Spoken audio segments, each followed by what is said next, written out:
Kata Habib Umar bin Hafid, jika kamu sebelum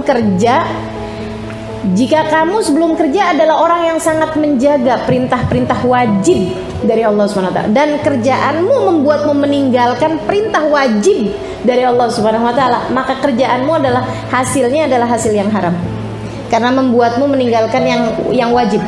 Misalnya gara-gara kerja nih sholat duhur bablas, misalnya gara-gara kerja kemudian kamu sampai nggak boleh pakai jilbab dan kamu ikut aja.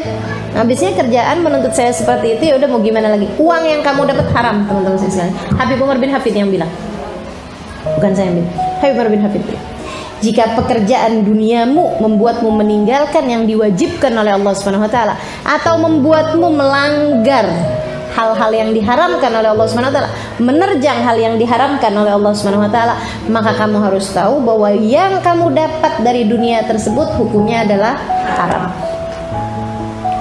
Perbuatanmu, pekerjaanmu membuatmu harus suap menyuap, ya, suap menyuap, bukan makanan, bukan, suap menyuap, sogok menyogok tuh, disogok ataupun menyogok. Ini katanya Nabi Muhammad, ar-rashi wal murtashi finnar, orang yang menyogok ataupun orang yang disogok di neraka tempatnya. Naudzubillah min dzalik. Nah, kamu bekerja membuatmu harus menyogok untuk naik jabatan, dan kamu melakukan itu, tuh uang yang kamu dapat dari itu haram. Pekerjaanmu membuatmu harus jalan sama laki-laki, teman-teman sekalian, berduaan keluar kota, gitu kan ya? Harus berjumpa dengan klien lain jenis, maksudnya laki-laki, ngobrol berduaan. Tidakkah kamu baca katanya Nabi Muhammad, enggak berduaan laki-laki dan perempuan kecuali yang ketiganya adalah setan. Jika kerjaanmu membuatmu harus mengerjakan hal-hal haram seperti itu, kamu harus tahu bahwa yang kamu dapat dari harta penghasilan itu adalah harta yang haram. Bukan lagi syubhat, tapi haram. Habib Umar kemudian menerangkan lagi. Katanya beliau, kalau gara-gara pekerjaanmu membuatmu jadi meninggalkan sunnah yang biasa kamu kerjakan, atau membuatmu mengerjakan perkara yang makruh, maka harta yang kamu dapetin gak ada berkahnya. Tidak ada keberkahan di dalamnya. Misalnya, biasa-biasa sebelum kerja duha rapi, gitu kan ya? Pagi-pagi selain duha dia istikharah juga. Abis gitu nanti sebelum fardu biasanya dia pakai sunnah dulu, gitu kan? Biasa-biasa tahajud bangun, biasa-biasa Quran ada kebaca setengah juz tiap malam. Misalnya nih, giliran udah kerja, ya ampun, perah keringat banting tulang. Duha boro-boro, subuh aja udah hampir kesiangan.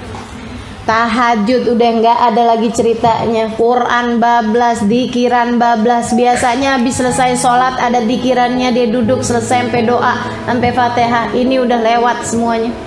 Nah ini teman-teman saya sekalian, jika pekerjaanmu urusan dunia membuatmu sampai meninggalkan sunnah yang biasa kamu lakukan, atau membuatmu mengerjakan perkara makruh yang membuatmu akhirnya jadi ketawa-ketawa melaki-laki misalnya gitu ya, karena kan nggak enak kan ini di kantor misalnya gitu, membuatmu harus berdandan di hadapan laki-laki yang bukan mahram misalnya gitu. Oke, ada pendapat yang mengatakan itu haram, ada pendapat yang mengatakan itu enggak, perkara yang tidak baik kan gitu ya. Ala kulli hal, uang yang kamu dapat dari hasil pekerjaan tersebut tidak ada keberkahannya. Na'udzubillah min dzalik. Yuk teman-teman sekalian, kita perhatiin lagi. Caranya kita perhatiin, niatnya kita perhatiin. Selain daripada itu, pekerjaanmu tersebut caranya harus pakai cara takwa. Orang yang berdagang dan dia hambanya Allah tentu tidak sama dengan orang yang berdagang dan dia tidak beriman kepada Allah, ya kan? Orang yang beriman kepada Allah aja, orang yang enggak beriman kepada Allah aja, kadang-kadang ada loh yang tetap menjaga kejujuran. Kenapa? Agar dipercaya sama orang. Karena saya mau kerja nih bukan buat sebulan 2 bulan. Saya mau bekerja, mau buat panjang nih. Jadi saya harus jujur terhadap barang dagangan saya, kualitasnya bagus nggak bagusnya. Saya akan jujur sama mereka. Kenapa? Karena saya mau jualan nih lama. Karena saya mau jualan bukan buat sehari dua hari. Saya mau jualan nih buat bertahun-tahun. Biar orang ada kepercayaan sama saya mau jujur. Jika keinginan terhadap dunia yang sampai akan panjang itu aja membuat orang mau jujur, tidakkah pengetahuanmu bahwa semua yang kamu lakukan akan dimintai pertanggungjawaban oleh Allah di hari akhirat, membuatmu akan lebih jujur lagi? Bukan begitu? Sedikit sekali yang saya muliakan, amanatmu dalam berdagang, amanatmu dalam berbisnis, amanatmu dalam menjaga hak orang lain dalam pekerjaan-pekerjaanmu itu, teman-teman saudaraku sekalian yang saya muliakan, itu menentukan nilai imanmu. Makanya ketika Nabi Muhammad satu waktu datang pergi ke pasar, kemudian Nabi Muhammad alaihissalam masukin.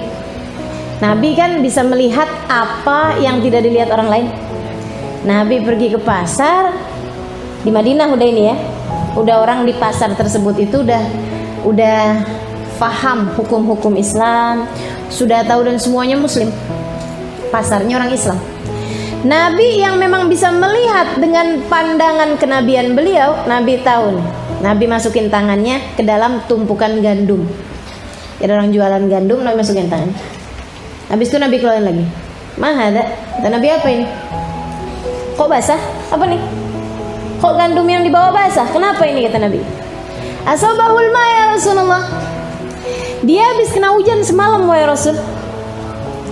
Nabi Muhammad kemudian berkata, halla tajalhu fawq hatta ya'rifuhun nas.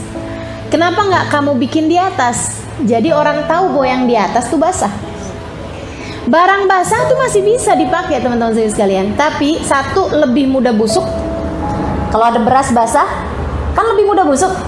Kalau dalam karung di dalamnya itu ada barang basah, kamu nggak tahu, kan nanti busuk tuh yang di dalam.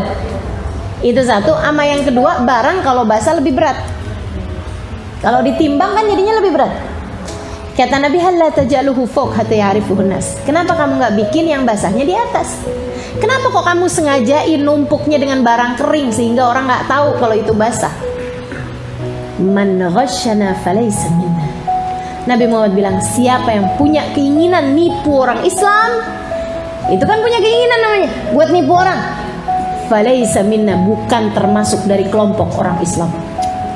Iman hilang dari hati orang tersebut ketika dia punya keinginan buruk terhadap orang Islam. Sebab kamu beriman, maka berdaganglah dengan caranya orang beriman. Sayyidina Ali bin Abi Thalib sampai mengatakan, sukul muslimin kamusallal musallin. Pasarnya orang Islam itu seperti musolanya orang Islam, seperti tempat sholatnya orang Islam. Pasarnya orang Islam seperti tempat salatnya orang Islam. Tokomu, kalau kamu punya toko, seharusnya nggak ada beda dengan tempatmu mengerjakan sholat di atas sejadah. Dimanapun kamu berada, kamu tahu bahwa Allah sedang melihatmu. Maka kamu mengerjakan taat dengan sholatmu di tokomu, kamu pun juga seharusnya mengerjakan taat dengan tidak berbuat buruk kepada siapapun. Nggak punya niatan buat jelek-jelekin, buat menipu orang lain, buat ngurangin timbangan orang, buat berbuat keburukan. Sedikit sekalian, kamu muslimah, maka sebagai muslimah, kalau kamu dagang, kamu harus berdagang dengan caranya orang Islam. Kamu muslimah, maka kalau kamu adalah seorang penjahit, maka jadilah seorang penjahit yang muslimah, yang sesuai dengan caranya orang Islam ngerjain dagangan, ngerjain jahitan. Gimana tuh? Jangan janji-janji di waktu yang kiranya kamu tidak bisa menepati. Katanya Nabi Muhammad alaihissalam, orang yang berdagang masuk nerakanya dari billahi tallahi. Orang yang dagang masuk nerakanya gara-gara billahi tallahi. Demi Allah, ini nih dari hasil dari kamu tawar segitu, dari sananya aja belum dapat. Pada suka yang kayak gitu? Betul? Pada suka ngurangin timbangan. Kalau dibilangin, kayaknya tadi kurang tuh timbangan. Demi Allah enggak. Pakai sumpah-sumpah pula. Ini yang bikin bohongnya. bohongnya pedagang yang banyak bikin para pedagang masuk dalam api neraka. Katanya Nabi Muhammad, orang yang kerja kayak jahit, kayak tukang bikin kue, tukang nerima apa aja ya, arsitektur, ngegambarin bangunan misalnya, siapapun yang jual jasa itu masuk nerakanya, kata Nabi Muhammad, disebabkan karena ames summa ames, bukroh tuma bukroh ba'da bukroh. Entar 2 hari lagi jadi kok, datang lagi 2 harinya, ntar 2 hari lagi jadi kok, udah pasti 2 hari lagi jadi pasti. Sedikit sekalian saya muliakan, Sayyidina Umar bin Khattab pernah sangat marah ketika ada seseorang, Sayyidina Umar bin Khattab, ada orang jahitin baju Sayyidina Umar. Sayyidina Umar nanya, kira-kira kapan nih? Dia bilang, insyaallah hari Jumat. Dia bilang nih, insyaallah hari Jumat. Sayyidina Umar datang lagi ke sana. Ternyata di hari Jumat itu dia belum selesai juga. Insyaallah hari Selasa. Kata dia, insyaallah itu kan jika Allah mengizinkan. Kalau Allah mau, insyaallah hari Selasa, dia bilang. Dia bilangnya insyaallah. Habis gitu kemudian didatengin lagi sama Sayyidina Umar bin Khattab hari Selasa, belum jadi juga. Insyaallah hari Jumat lah. Sayyidina Umar bilang kayak gini, mas'altu an masyiatillah, inna mas'altu an masyiatik anta. Kata Sayyidina Umar, saya nggak nanya tentang maunya Allah, kira-kira kapan baju saya jadi. Saya lagi nanya maunya kamu jadiin baju saya kapan. Saya nggak lagi nanya tentang maunya Allah, saya lagi nanya tentang maunya kamu. Hati-hati teman-teman sekalian, janji nggak ditepati, gitu kan ya. Semua orang nih yang dihargai adalah ucapannya. Teman-teman sekalian, kalau saya misalnya ngaji ini kan, hari Kamis ini datang, Kamis besokannya lagi kagak datang, Kamis besokannya lagi saya lagi sakit, Kamis besokannya lagi saya lagi jalan sama suami, ntar Kamis depannya lagi saya datang, suka-suka saya gitu. Kira-kira teman-teman sekalian, bagaimana perasaanmu kala itu? Udah nih, ustadahnya aja nggak bisa dipegang omongannya, gimana kita mengaji sama dia, kan gitu.